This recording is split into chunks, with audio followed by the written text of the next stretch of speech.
रावण के जन्म की कथा का भाग 2। जब राम इच्छुक होकर रावण के जन्म की कथा पूछ रहे थे तो अगस्त्य मुनि उसके जन्म की कथा का विस्तार कह रहे थे। तो इस प्रकार ऋषि मुनि ने अपना कहना जारी रखा। अगस्त्य मुनि ने कहा, पिता की आज्ञा पाकर कैकसी विश्रवा के पास गई। उस समय भयंकर आंधी चल रही थी, आकाश में मेघ गरज रहे थे।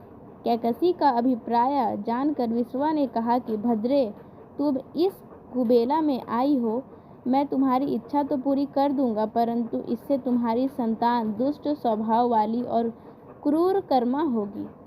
मुनि की बात सुनकर कैकसी उनके चरणों में गिर पड़ी और बोली, हे भगवान, आप ब्रह्मवादी महात्मा हैं।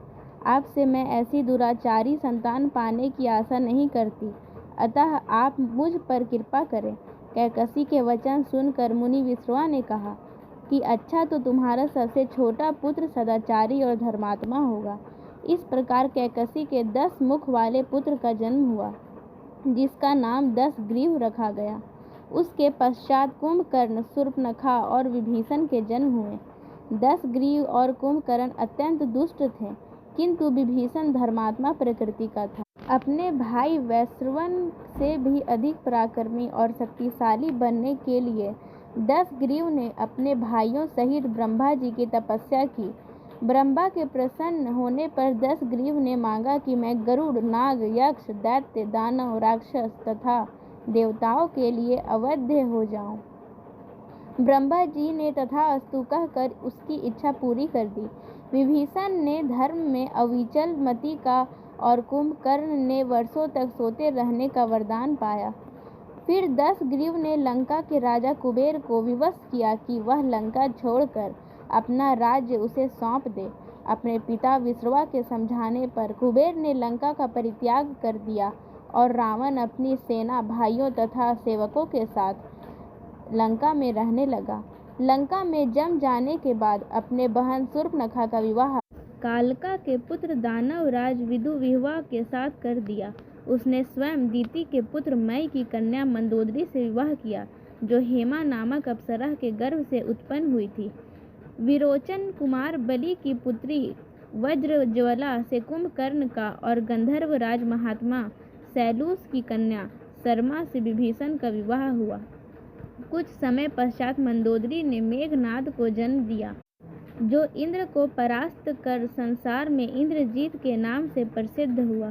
सत्ता के मद में आकर रावण घमंड में धुत होकर देवताओं, ऋषियों, यक्षों और गंधर्वों को नाना प्रकार से कष्ट देने लगा। एक बार उसने कुबेर पर चढ़ाई करके उसे युद्ध में पराजित कर दिया और अपनी विजय की स्मृति के रूप में कुबेर के पुष्पक विमान पर अधिकार कर लिया। उस विमान का वेग मन के समान तीव्र था।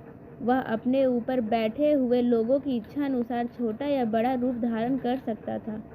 विमान में मणि और सोने की सीढ़ियां बनी हुई थी और तपाते हुए सोने के आसन बने हुए थे।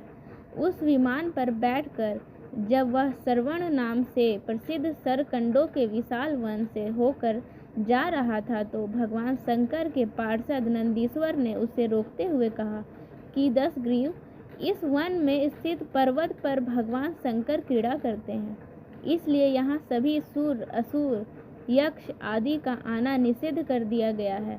नंदीश्वर के वचनों से क्रुद्ध होकर रावण विमान से उतरकर भगवान शंकर की ओर चला।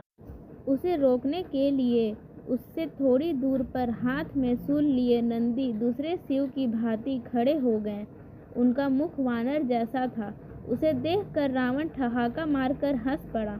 इससे कुपित हो नंदी बोले कि दशानन, तुमने मेरे वानर रूप की अवहेलना की है, इसलिए तुम्हारे कुल का नाश करने के लिए मेरे ही समान पराक्रमी रूप और तेज से संपन्न वानर उत्पन्न होंगे।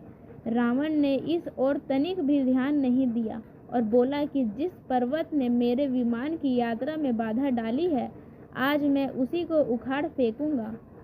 यह कहकर उसने पर्वत के निचले भाग में हाथ डालकर उसे उठाने का प्रयत्न किया। जब पर्वत हिलने लगा तो भगवान शंकर ने उस पर्वत को अपने पैर के अंगूठे से दबा दिया।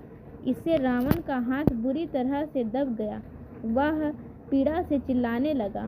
बहुत प्रयत्न करने के बाद भी जब उसके हाथ ना निकल सके तो वह रोते रोते भगवान शंकर की स्तुति और क्षमा प्रार्थना करने लगा। इस पर भगवान शंकर ने उसे क्षमा कर दिया और उसके प्रार्थना करने पर उसे एक चंद्रहास नामक खड्ग भी दिया। इस प्रकार रावण के जन्म की कथा की समाप्ति होती है।